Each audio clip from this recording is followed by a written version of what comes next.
네, 안녕하세요. AMPN 글로벌 퍼포먼스 마케터 황준입니다. 제가 오늘 교육할 주제는 이제 네이버 쇼핑 검색 1, 2강에 이어서 3강. 이제 그 전에는 기초 세팅이나 아니면 소재 구성 같은 좀 기본적인 내용에 대해서 다뤘었는데요. 오늘은 조금 실전, 그러니까 대표님들이나 이렇게 좀 아셔야 되긴 물론 하지만 마케터들에게 꼭 필요한 그런 내용들을 한번 담아봤습니다. 바로 시작할게요. 자, 그래서 이제 대제목은 노출 제품명 그리고 입찰가에 따른 그룹을 구성하는 그런 가이드를 말씀드리겠습니다. 그래서 일단 이 노출 제품명이나 이런 걸로 나누기 전에 제일 먼저 그룹을 구성할 때 어떻게 세팅을 하는지 저의 경험과 그리고 노하우를 조금 말씀드리겠습니다. 저는 처음에 그룹을 구성할 때는 일단은 하나의 제품에 대해서 쇼핑 검색을 등록을 하게 되잖아요. 그럼 이 제품의 메인 타겟, 서브 타겟, 그리고 확장 타겟 이렇게 나눈 후에 주로 구성을 하는데요. 먼저 하나씩 설명을 해드릴게요. 자, 제가 지금 주방용품 브랜드의 마케터이고 쇼핑 검색을 등록을 하려고 한다고 가정을 해보겠습니다. 지금 제가 고가격 플레이트를 출시를 했어요. 그래서 이 고가격 플레이트를 쇼핑 검색에 등록을 하기 위해서 먼저 이 고가격 플레이트를 사고 싶다는 이 제품에 대한 니즈가 있는 사람이 있겠죠.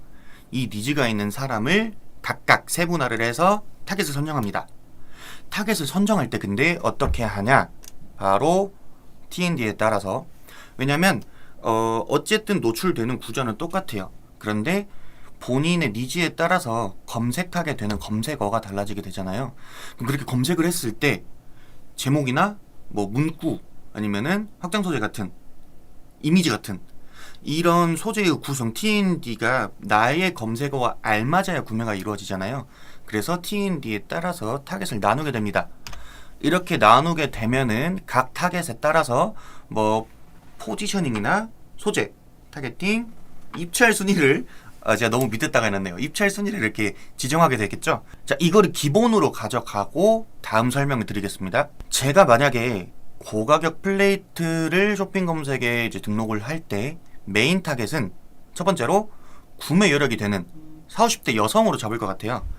그다음에 이제 일반 좀 싼 저가격의 그런 접시가 아니기 때문에 어느 정도 내가 가용할 수 있는 좀 이번 달 예산이라던가 그런 게 좀 있어야 고가격 플레이트에 소비를 할 수 있겠죠. 그래서 구매 여력이 되는 40, 50대 여성, 그리고 20대 중반에서 30대 중반의 뭐 신혼부부 혹은 예비 신혼부부, 이런 분들은 어쨌든 이제 일생에 한 번밖에 없는 그런 신혼생활에 첫 스타트를 하기 때문에 혼수, 예단 아니면 뭐 집들이 선물이 될 수 있겠고, 이런 키워드를 통해 좀 더 예쁘고 좀 더 멋있고 나를 충족시킬 수 있는 그런 플레이트를 많이 찾게 될 거예요. 실제로 제가 집행하고 있는 이제 클라이언트 분 중에서도 이 25세에서 한 40대까지 연령대에서 저런 혼수, 예단, 집들이 이런 키워드를 통해 많이 판매가 되고 있고요. 그리고 좀 고급 레스토랑이나 식당 등의 업소들, 이들은 물론 이제 일반 싼 접시를 통해서 조금 대량으로 구매를 할 수도 있지만 본인들의 브랜드의 프리미엄을 위해서 조금 비싼 고가격의 플레이트를 검색을 하고 구매를 할 수가 있겠죠. 그래서 뭐 다른 여러 개가 많겠지만 일단은 메인 타겟을 이렇게 세 가지로 잡아볼게요. 그런 서브 타겟은 어떻게 되느냐? 독립한 20대에서 30대 자취생. 왜냐면 이제 보통 사회 초년생들은 이 사용할 수 있는 돈이 별로 없잖아요. 그래서 보통은 저가격이나 아니면 다이소 제품 같은 좀 이렇게 흔하게 교체를 하고 이렇게 다시 다른 제품 사용하고 할 수 있는 걸 많이 찾을 거예요. 하지만 어느 정도 지원이 있다거나 아니면 일찍 사회생활을 시작했다거나 아니면 나는 돈이 그렇게 많진 않지만 이 플레이트 혹은 어떤 특정 제품에 대해서 좀 고가격을 사용하고 싶어, 이런 분들 꼭 있으시잖아요. 그래서 서브 타겟으로 잡을 수 있죠. 그리고 이런 20대 30대에게 선물을 하시고 싶은 40, 50대 부모님들이 있으시겠죠. 또 카페에서 이제 대량으로 구매를 하거나 재구매율이 높진 않겠지만 이 카페 데코레이션용, 요즘에 특히 뭐 이제 감성을 되게 많이 찾는 카페가 늘어나면서 이런 데코레이션에 되게 많이 신경을 쓰시더라고요, 실제로. 그래서 이렇게 서브 타겟을 잡을 수 있어요.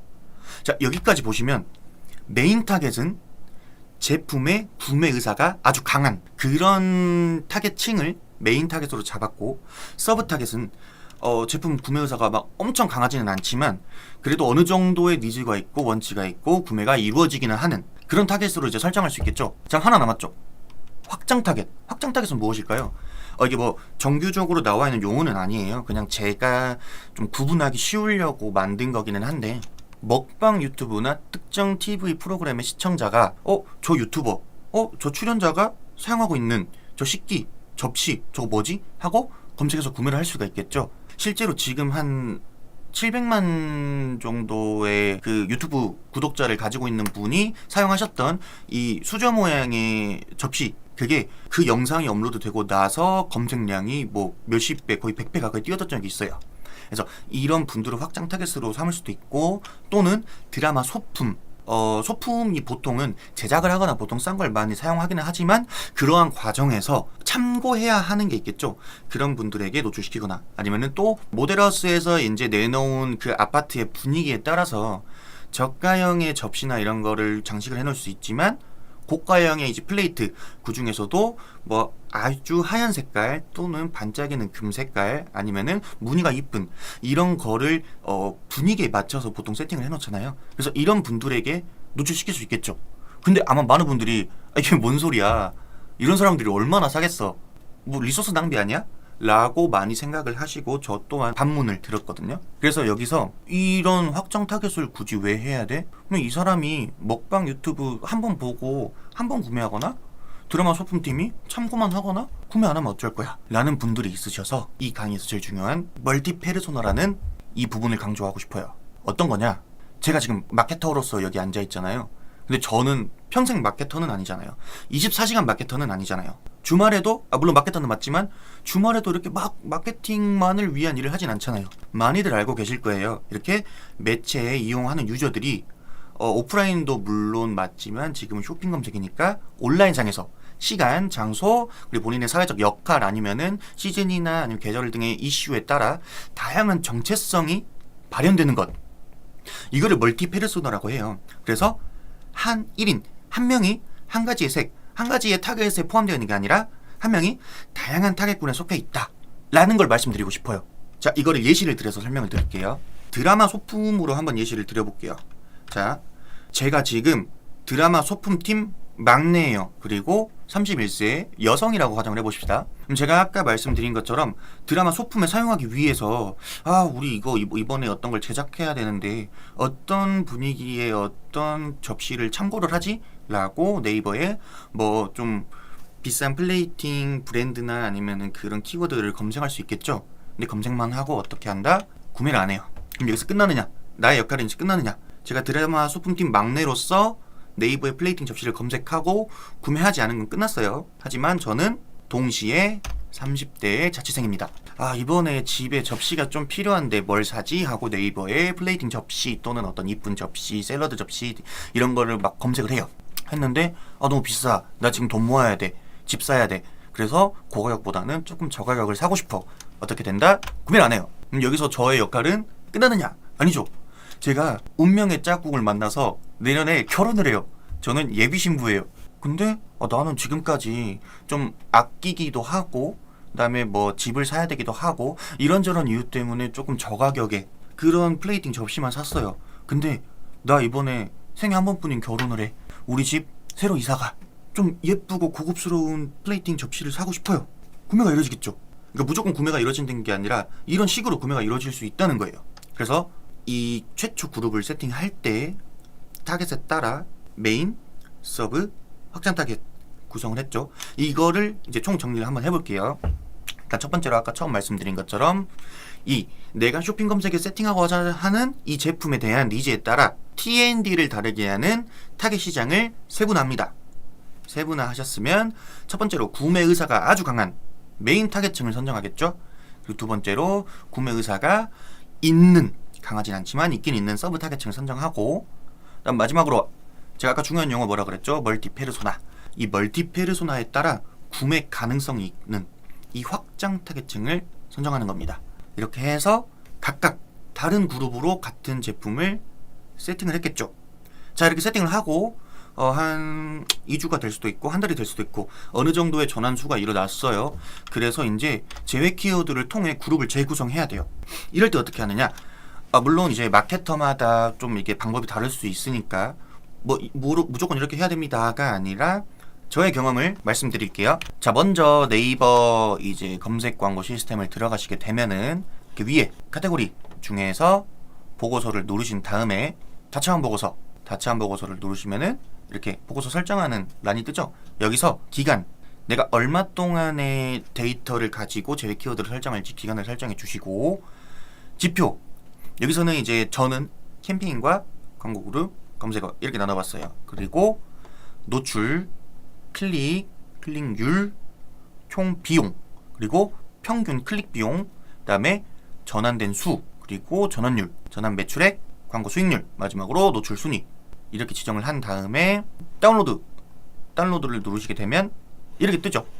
근데 자료가 너무 중구난방이잖아요. 그래서 어떻게 하냐? 먼저 필터를 겁니다. 이렇게 2번 누르고 필터를 걸게 되면 이렇게 화살표가 뜨죠. 여기서 내가 하나의 그 그룹에 대해서 지금 제외 키워드를 설정해야 되기 때문에 먼저 캠페인, 내가 원하는 캠페인을 누르고 그 다음에 광고 그룹을 선택을 해요. 그렇게 되면 이 하나의 광고 그룹 안에서의 검색어만 쭉 뜨겠죠. 뜨게 되면 일단 저는 클릭이 발생한 검색어에 대해서만 먼저 제외 키워드를 구성을 하거든요. 왜냐면 일단 비용이 발생을 했다는 거니까. 그래서 클릭이 0 이상인 것, 이거 딱 누르면은 클릭이 0, 1, 2, 3, 4, 5, 6, 7, 8 쭉 뜨죠. 0 이상인 것만 선택을 한 다음에 어떻게 보냐, 눌러서 전환수 내림 차순으로 봅니다. 자, 그렇게 되면은 쭉 뜨는데 지금 이 화면이랑 좀 다른 게 여기에는 이렇게 획에 걸려있고 백분율 걸려있고 이렇게 됐죠. 이거는 서식을 적용하는 거예요. 왜냐? 내가 보기 편하려고. 이거는 안 해주셔도 되는 거예요. 그리고 합계를 보는 겁니다. 물론 이 각각의 검색어마다의 그 데이터는 볼 수 있지만 총 합계를 쉽게 보기 위해서 밑에 합계를 수식을 걸어주는 겁니다. 자, 여기까지 됐으면은 이제 이 검색어에 대해서 분석을 해야겠죠. 분석하는 방법 말씀드릴게요. 먼저 이 밑에 지금 빨간 네모 박스 친 곳을 보시면 노출수도 되게 낮기도 하고 클릭도 몇 번 발생을 안 했어요. 그래서 노출이 되게 낮기 때문에 이 지표가 유의미한 지표다. 와, 이 검색어는 클릭률 30%네? 이거 루아스 1800%네? 라는 게 유의미한 데이터가 아니라는 거예요. 그래서 노출을 더 발생을 시켰을 때 클릭이 얼마나 발생하고 그에 따른 로아스가 어느 정도 나오는지 테스트가 필요하겠죠? 그리고 자, 중간에 있는 거 노출도 어느 정도 되기도 했고 클릭수도 나쁘진 않지만 위에 있는 이 검색어에 비해서는 클릭수가 좀 낮죠.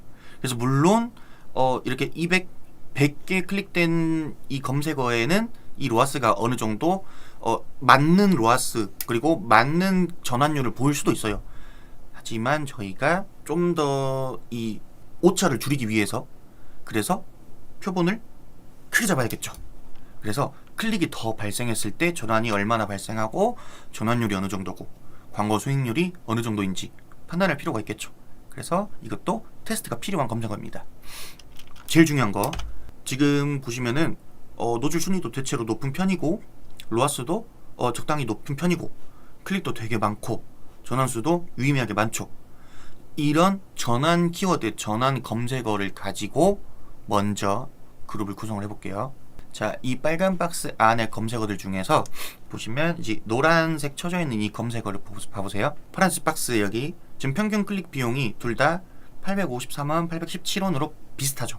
그리고 평균 노출 순위도 이 다른 이 검색어에 비해서 5.5등, 5.5등으로 똑같죠.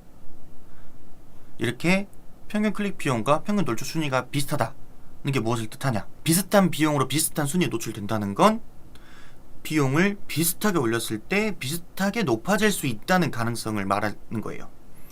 그래서 이렇게 파란색 박스 지표 먼저 있고 그 다음에 초록색 박스 봐보시면 클릭률은 지금 다른 이 상위에 있는 검색어에 비해서 클릭률이 좀 낮은 편이죠. 1.5%, 2.1%. 하지만 전환율이 그래도 높은 편이에요.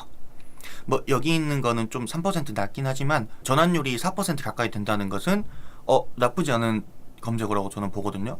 그래서 이렇게 평균 클릭 비용, 노출 순위, 클릭률, 전환율이 비슷한 이 키워드는 전환율 상승을 위한 순위 조정이 필요해요. 이 순위 조정.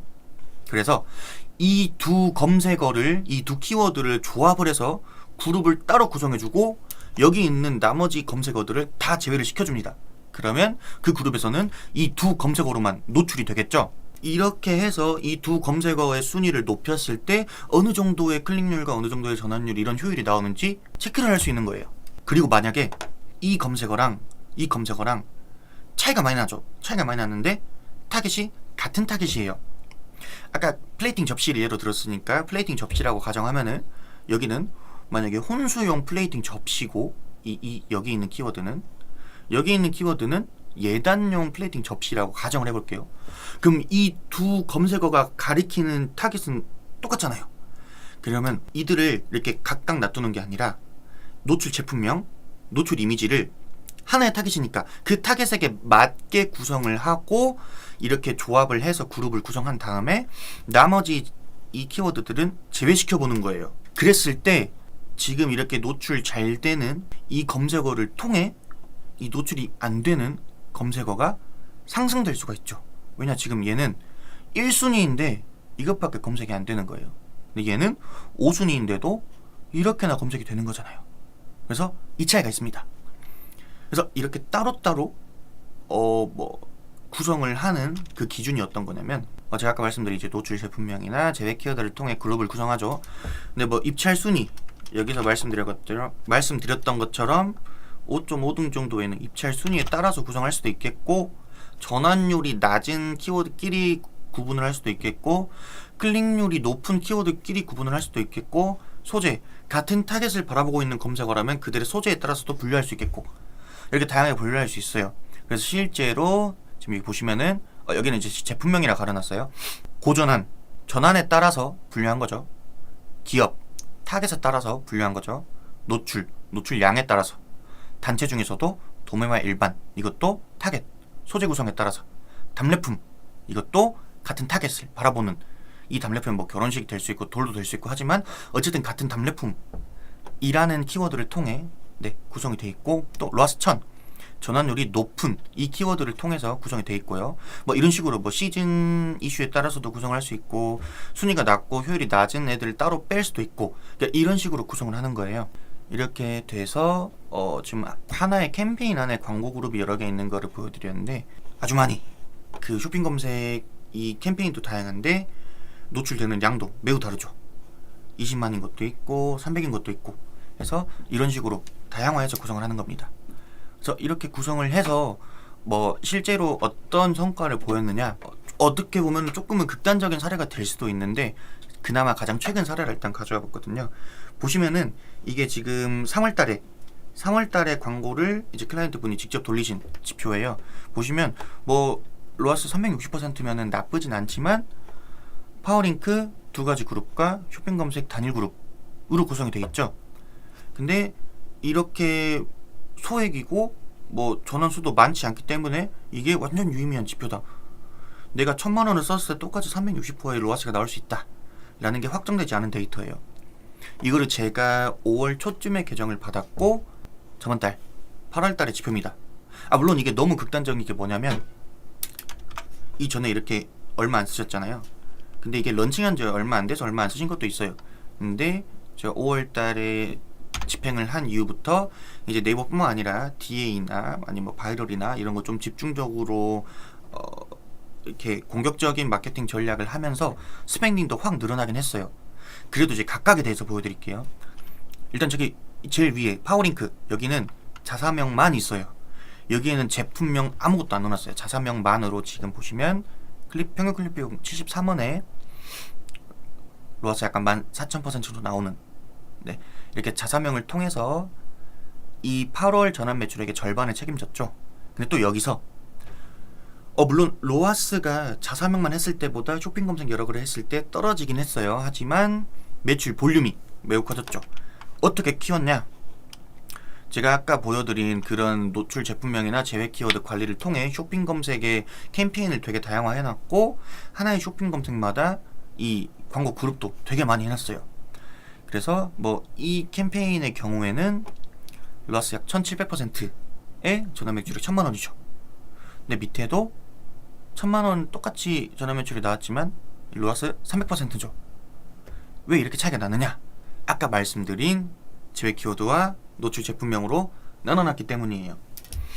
그리고 여기 보시면은 이쪽도 자, 단 6번 클릭에 광고 수익률 2000% 정도 나오죠. 이 이유는 노출이 덜 되는, 여기 보시면은 위에 거랑 이렇게 바로 비교를 할게요. 여기 두 개. 노출이 되게 많이 되기 때문에 클릭이 많이 발생할 수밖에 없고, 그만큼 전환수는 높아도 로하스는 낮죠. 근데 여기서 노출이 적은 검색어끼리 빼놨어요. 그래서 노출력이 차이 되게 많이 나죠. 클릭수도 차이 되게 많이 나고, 전환수는 6개밖에 없지만 로하스가 2000% 이렇게 구성을 할 수 있다는 거예요.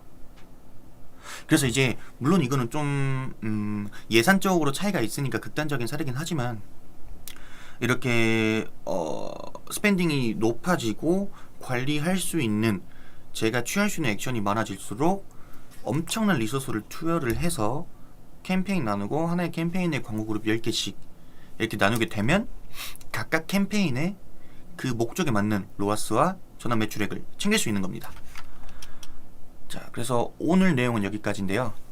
일단 오늘 내용이 조금 어려울 수가 있어요. 왜냐면은 잘 모르시는 분도 되게 많고, 알아도 이거를 나누기가 너무 귀찮아요. 너무 오래 걸려요. 왜냐면 지금 보시면 얘만 해도 클릭수가 30만, 70만이잖아요. 검색어가 몇 개나 되겠어요? 매우 많아요. 이런 노출 10,000개밖에 안 되는 이런 그룹들도 좀 유의미한 데이터 뽑아내려면 검색어가 40-50개는 되거든요. 그래서 이거를 나누는 리소스가 되게 투여되기는 하지만, 광고를 제대로 돌리고 브랜드를 제대로 성장시키기 위해서는 이런 노력이 필요하다. 그리고 노력보다 앞서 뭐가 필요하다? 기술적인 게 필요하다. 마케팅 기법이 라는 걸 말씀드리고 싶어서 이렇게 오늘 강의를 구성을 했고요. 중요하니까 한 번만 더 짚고 넘어갈게요. 제가 제일 이 강의에서 중요하게 생각하는 멀티 페르소나, 이 마케팅 채널이 다양화되면서 멀티 채널에서 크로스 채널, 그리고 오프라인까지 이어지는 옴니 채널까지 모두 이렇게 채널이 이어지는데 개인이 발현되는 이 각각의 정체성도 달라지게 된다 라는 거를 강조하는 것을 마지막으로 오늘 강의를 마치겠습니다. 지금까지 AMPM 글로벌 퍼포먼스 마케터 황진우였습니다. 감사합니다.